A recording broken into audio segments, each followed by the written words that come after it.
saya akan mempresentasikan tentang proyek LK saya yang adalah driver motor. Pertama, kita akan bahas dulu seputar driver motor. Jadi apa itu driver motor?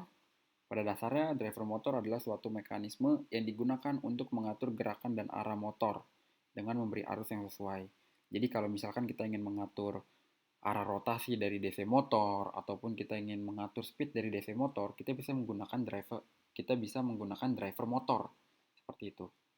Bagaimana cara driver motor melakukan hal itu?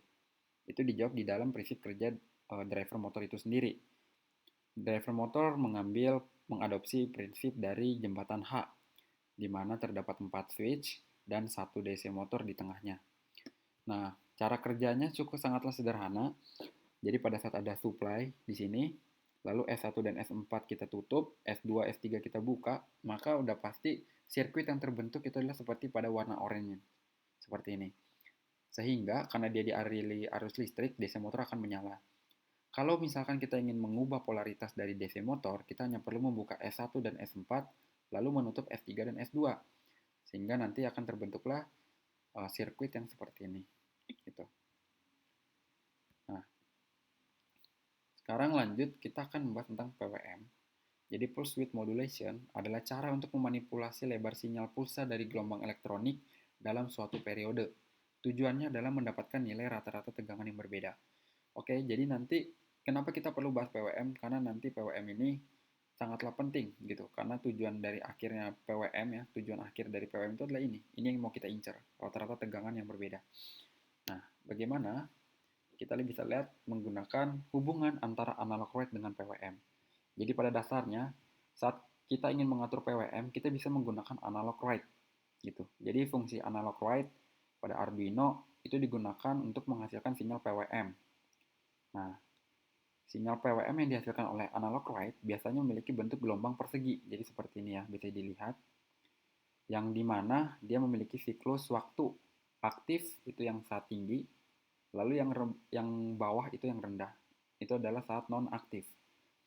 Nah, kalau misalkan kita perhatikan nih T1, T2, T3, T4 itu mewakili periode PWM atau siklus waktu, dan tinggi gelombang itu menunjukkan sinyal aktif.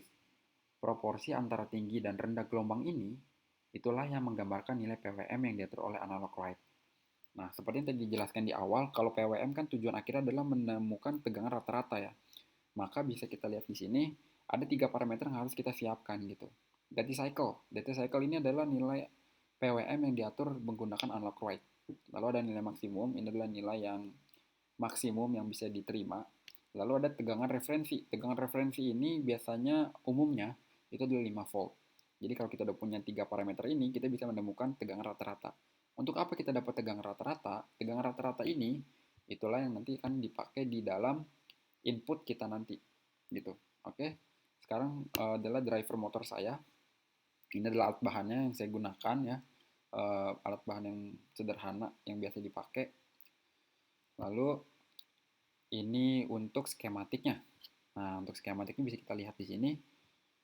Kalau misalkan konfigurasi ya, kalau kita perhatikan di sini konfigurasi dari setiap transistornya itu adalah common emitter.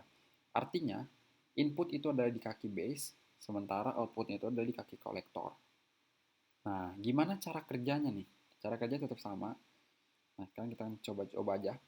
Pada kasus ini saya mencoba untuk memberikan nilai 5 volt ya. Saya memberikan sinyal input itu adalah 5 volt masuk ke dalam Q5. Nah, artinya input yang diterima oleh Q5 adalah 5 volt. Nah, tapi karena dia kan common emitter ya, output ada di kolektor, kita bisa lihat. Nah, kolektornya, tegangan di kolektornya itu memiliki nilai yang tinggi gitu. Bahkan lebih dari 5 voltnya. Sementara untuk di kaki emitternya itu dia memiliki nilai yang sangat rendah, bahkan nggak nyampe angka 1 volt.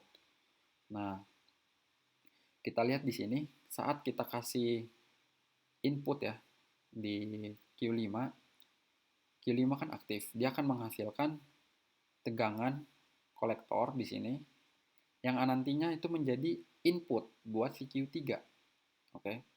Sementara untuk emiternya sendiri dia itu akan menjadi input untuk si Q2-nya. Nah, dari sini secara otomatis bisa dikatakan bahwa saat ada input yang masuk dari Q5, si Q3 dan Q2 ini akan secara otomatis menyala gitu, aktif. Sehingga berlakulah prinsip dari si jembatan H-nya tadi. Dari supply dia masuk seperti ini, lalu dia masuk ke dalam motor. Nah, ini dia. Tegangan yang diterima oleh motor itu adalah sekitar ini, sebesar ini, seperti itu. Nah, jadi pada dasarnya Q3, Q4, Q1, Q2 itu untuk membentuk jembatan H-nya yang nantinya buat mengatur arah dari rotasi motor, sementara Q5 dan Q6 itu digunakan untuk mengatur PWM-nya gitu. Jadi nanti PWM yang masuk, jadi input yang masuk yang ada di sini itu semua pertama akan diterima dulu di Q5 yang nantinya besar tegangannya itu akan diolah, ya kan, akan diproses dan dibentuklah ke dalam input dari Q3-nya seperti itu. Jadi seperti itulah cara kerjanya. Dan ini sekarang saya akan tunjukkan video demonstrasinya.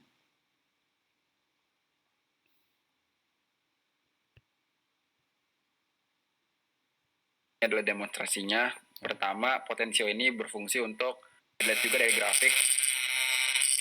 Ya. Habis itu untuk polarisasinya, untuk arah putaran itu bisa dikontrol juga dengan menggunakan button. Nah, itu dia. Jadi yang tadinya counterclockwise jadi clockwise. Sekarang pencet lagi buttonnya. Nah, itu ganti lagi arah putarannya. Nah, coba atur lagi potensionya, kita naikin lagi speednya. Nah, kayak gini. Ya, dia maksimal ini dipasang di 200. Ini udah maksimal. Kita ubah lagi jadi clockwise. Ya, kayak gini. Lalu kurangin lagi kecepatannya pakai potensio. Ya, kurangin. Bisa juga dilihat dari grafik penurunan dari kecepatannya diatur. Ya, kecilin lagi aja, kecilin terus kecilin. Ya, terus kecilin lagi aja. Nah, ada segitu. Coba lagi polarisasi. Ya, button. Oke. Gitu. Jadi seperti inilah demonstrasi dari driver. Ya, demikianlah presentasi dari saya. Ini adalah sumber-sumber yang mendukung pembuatan dari presentasi ini. Akhir kata saya ucapkan terima kasih untuk perhatiannya.